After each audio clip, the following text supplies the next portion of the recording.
Janus del Prado may patama? Wala mang pangalang binanggit ang nasabing aktor pero sa kanyang Instagram ay mababasa ang isang quote kung saan ay tila napapanahon ang sinabi nito. Sa niya, huwag kang magkakamaling ipagpalit ang taong sinamahan ka sa hirap para sa taong sinamahan ka lang para sa panandali ang sarap.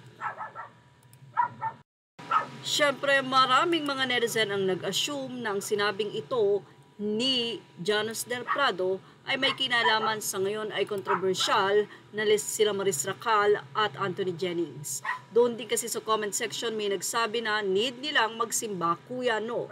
Tama kaso late na, napagpalit na. Sige pa, ipagpalit nyo pa tapos iyak-iyak kayo. Yan ang naging komento ng mga netizen. Matatandaan na nag-confess si Maris Racal na sila ay hiwalay na ni Rico Blanco. Maraming netizen ang nalungkot sa nasabing revelasyon na ito ni Maris Racal. Although naghiwalay, tanggap ito ng mga fans ni Maris at ni Rico. At maganda ang karir ni Maris. Marami ang nag-isip na baka talagang dahil sa karir at marami pang balak sa buhay itong si Maris at bata pa nga ito. Marami ang humanga kay Rico dahil napakaayos ng kanilang hiwalayan. Ni wala man rant sa social media si Rico. Up to now ay nananahimik siya sa kabila ng kontrobersya ngayon na kinakaharap ng aktres.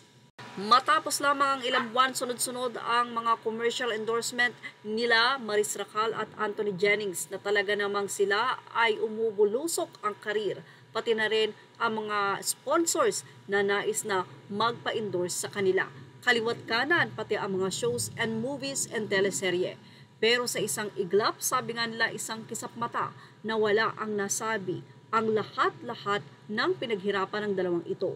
Hindi lang sa nawala dahil mukhang magbabayad pa ang dalawa at kung hindi magbabayad ay maaari silang kasuhan ng breach of contract sa mga endorsement nila na ngayon ay nagsialisan na dahil na rin sa hindi magandang reputasyon na meron ngayon ang dalawa at sa iskandalong kinasasangkutan.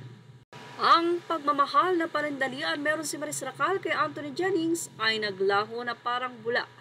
Ngayon ay tilang ngit-ngit galit ang nararamdaman. Marami ang nanghihinayang sa relasyon ni Maris Racal at Rico Blanco. Para sabi nila, mas mainam na talaga yung tahimik at simple ang buhay mo at hindi ka naman naghihirap kaysa bigla kang sikat pero mayroon ka naman palang inagrabyado.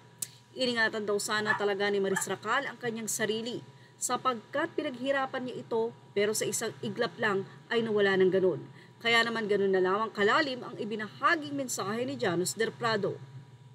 Muli, say ni Janus, huwag kang magkakamaling ipagpalit ang taong sinamahan ka sa hirap para sa taong sinamahan ka lang para sa panandali ang sarap. Thank you for watching. Images are all credit to the rightful owners.